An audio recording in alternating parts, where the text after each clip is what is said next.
Dziękujemy za tak liczne przybycie na uroczystość, która już na stałe wpisała się do naszego gminnego kalendarza.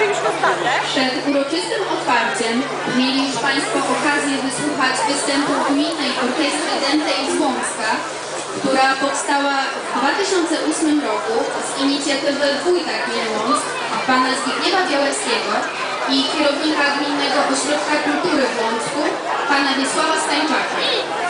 Orkiestra pod batutą kapelmistrza pana Tadeusza Zalewskiego reprezentuje gminę Łąck na wielu konkursach, koncertach i występach.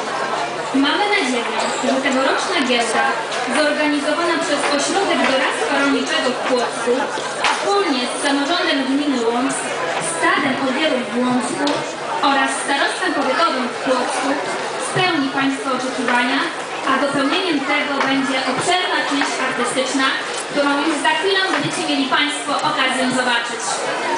Jako pierwszych zobaczą Państwo najmłodszych uczestników naszej giełdy. Są to dzieci z samorządowego przedszkola w Łącku z grup Groszki, Biedronki i Cudaczki pod opieką pań Wandy Picol, Anety Kołodziejskiej oraz Anny Szer. Zapraszamy naszych małych artystów na scenę.